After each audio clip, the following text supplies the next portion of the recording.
Isang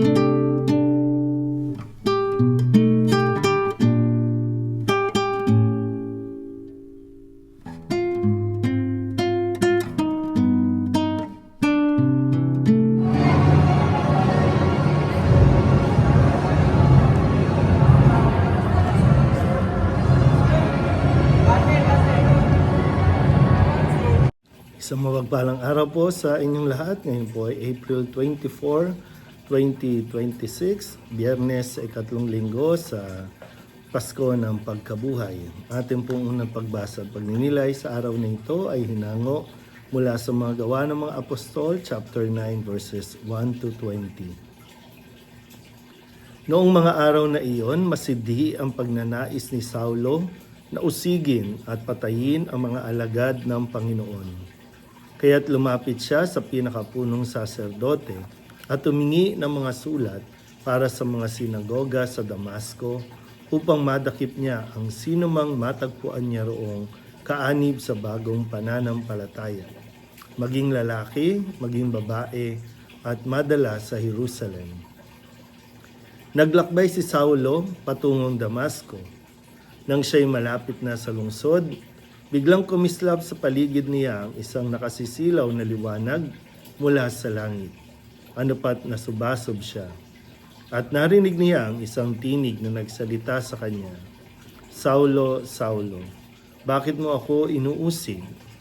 "Sino po kayo, Panginoon?" tanong niya. "Ako'y si Jesus, ang iyong inuusig," tugon sa kanya. "Tumindig ka at pumasok sa lungsod. Sasabihin sa iyo roon kung ano ang dapat mong gawin."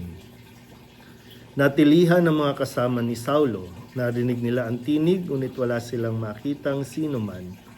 Tumindig si Saulo at idinilat ang kanyang mata, ngunit hindi siya makakita. Kaya't siya'y inakay nila hanggang sa Damasco. 3 araw na hindi siya nakakita at hindi kumain ni uminom. Sa Damasco naman ay may isang alagad na ang pangalay Ananias. Tinawag siya ng Panginoon sa isang pangitain. "Ananias, ano po iyon, Panginoon?" Tugon niya, "Pumunta ka sa kalye matuwid sa bahay ni Judas at ipagtanong mo ang isang lalaking taga-Tarso na ang pangalay Saulo," sabi ng Panginoon. Siya'y nananalangin ngayon.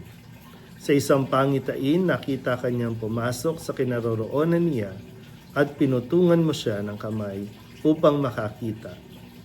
Sumagot si Ananias, "Panginoon, marami na po ang nagbalita sa akin tungkol sa taong ito, tungkol sa mga kasamaang ginawa niya sa iyong mga banal sa Jerusalem. At naparito siya sa Damasco, taglay ang kapangyarihang galing sa mga punong saserdote upang dakpin ang lahat ng tumatawag sa iyong pangalan. Ngunit sinabi sa kanya ng Panginoon, umaroon ka, sapagkat tinirang ko siya upang ipakilala ang aking pangalan sa mga hintil, sa mga hari at sa mga anak ng Israel. At ipaalam ko sa kanya ang lahat ng dapat niyang tiisin alang-alang sa akin." Pumunta nga si Ananias, pumasok siya sa bahay at ipinatong ang kanyang kamay kay Saulo. "Kapatid na Saulo," wika niya, "pinapunta ako rito ng Panginoong Jesus na napakita sa iyo sa daan nang ikaw ay papunta rito. Sinugo niya ako upang muli kang makakita at mapuspos ng Espiritu Santo. Pagdakay may nalaglag na tila mga kaliskis mula sa mga mata ni Saulo at nakakita na siya. Tumindig siya agad at nagpabinyag. Kumain siya at nanauli ang kanyang lakas. Si Saulo'y ilang araw kasama ng mga alagad sa Damasco. Pumasok siya sa mga sinagoga at nangaral tungkol kay Jesus. Siya ang anak ng Diyos, wika niya. Ang salita ng Diyos. Muli po, isang mapagpalang araw sa inyo pong lahat. Tayo po ay nagpapatuloy sa ating pong pagbabasa ng unang pagbasa mula sa mga gawa ng mga apostol. No? Mula sa Pasko ng Pagkabuhay, ng simula ng ipangaral. No?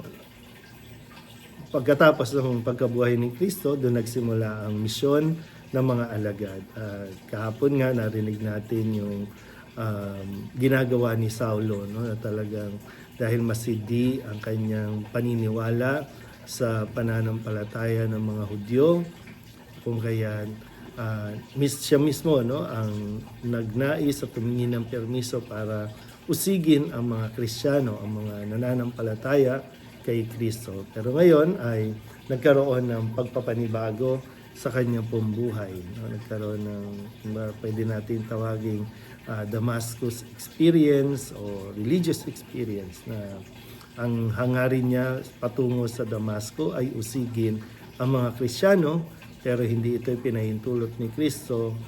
Sa ganun pa man ay kabaliktaran ang nangyari, dahil tinawag ni Jesus si Saulo para maging kabilang sa mga alagad niya na magpapahayag ng mabuting balita. So mula sa pagiging taga-usig, siya ay hinirang at tinawag ng Panginoong Jesucristo para magpahayag ng katotohanan.